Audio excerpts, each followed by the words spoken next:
Some of my favorite comics as a teen were these puppies. This Wolverine miniseries etched Japan into my heart, and I actually moved to Tokyo as an adult because my wife is Japanese. And while they don't carry katanas here like in Kill Bill, this comes pretty close. I saw this the other day, school kids practicing their sword fighting skills in the park. Check out this brave member of the blue team taking on the red team by himself. Then the teacher gives him a taste of his own medicine. What? Crying like a baby? Take that! That's a future Shingen right there.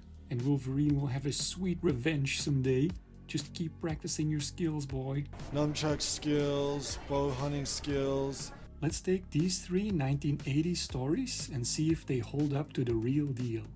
First up, Wolverine's 800-year-old Masamune forged Yashida clan sword.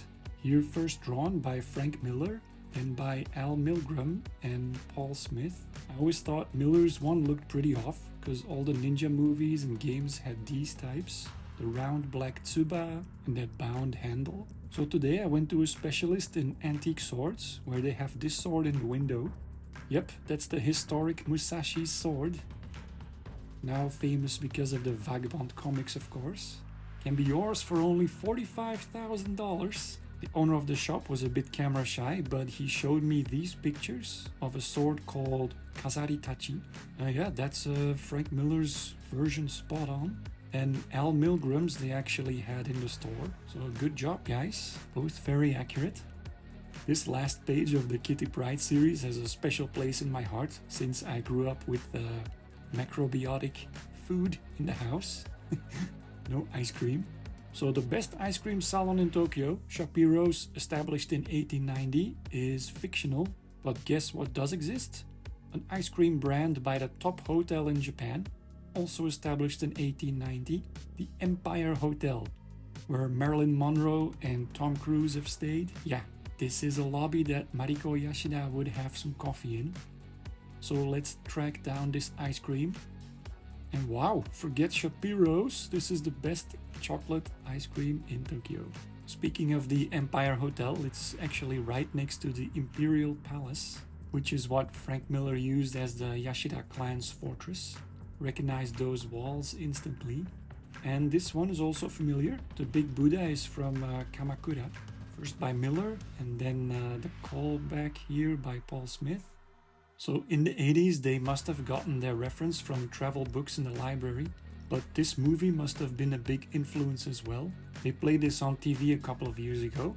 Robert Mitchum in Sidney Pollack's 1974 movie The Yakuza. And this has so many connections to the miniseries, especially visually. Keep the wardrobe, just add some sideburns, and Mitchum's basically Wolverine. In the comics, I sometimes get annoyed at how those rice paper sliding door shapes always change, but they actually have many sizes. It's just that my first room when I moved to Japan had this size here, so I mistakenly thought it was the standard size. Just use a ruler, please, guys. Okay, next, the city. There's Tokyo Tower in almost every issue, but how's a Marvel artist in the 80s going to fill all those signs in the background without internet? Take the Jump manga title, split it up, and here, Tomita Gynecologist, good to know. Of course, a little homage to Akira Kurosawa by Frank Miller. Here's a good one, Ginko, Bank, Junen, 10 years. Of course, this is always a good trick. Hergé, the legendary Tintin artist, actually asked his Chinese friend Zhang Shonren to fill in the signs in his Blue Lotus album.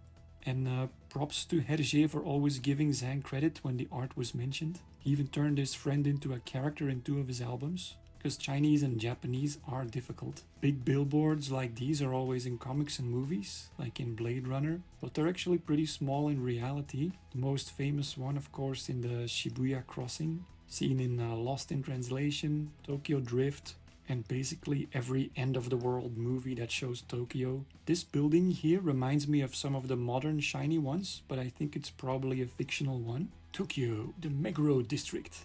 Yes, has these massive blocks. Score for Milgrom. The mask he gives Ogun is actually one of the classic No masks, but it's a female devil character.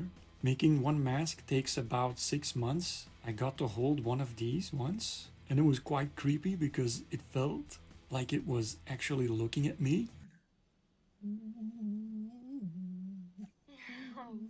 Of course, they have the cheap knockoffs in the tourist shops, but they don't have those spirits.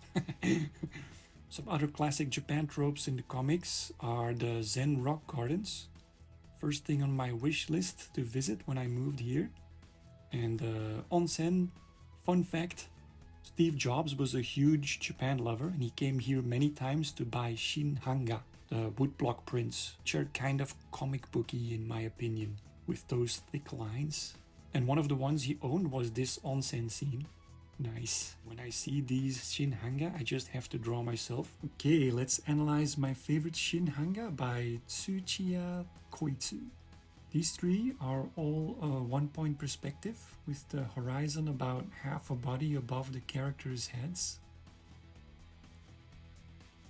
And it actually reminds me a lot of that Belgian comic book style. Just one clean outline with just slight pressure differences and not really using a ruler because the lines are kind of a natural straight. Sky has no outline though, and there's a lot of fades in the colors. I'm going to use this picture here for reference because it's kind of a nice modern version of that perspective. Just have to put the horizon a bit higher.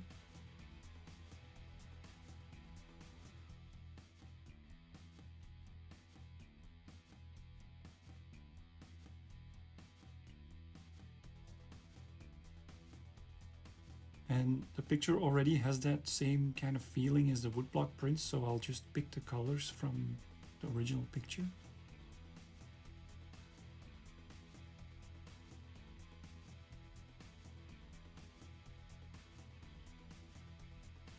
And for the pedestrians, I took some screenshots of a 1980s Japanese drama.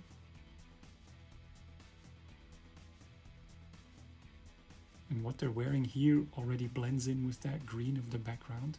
Okay, let's speed this up. It took about 2 hours in real time.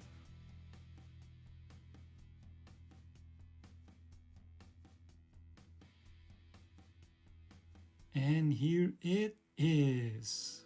Kitty Pride phasing through a Japanese restaurant.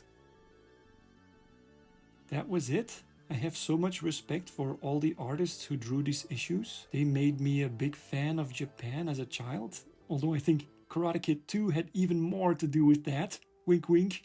Anyway, thanks for watching. Drop a like if you enjoyed this comparison and check out this clip I did on Marvel New York, or check my Manga Artist Challenge playlist where I do my best to draw in the styles of the greats.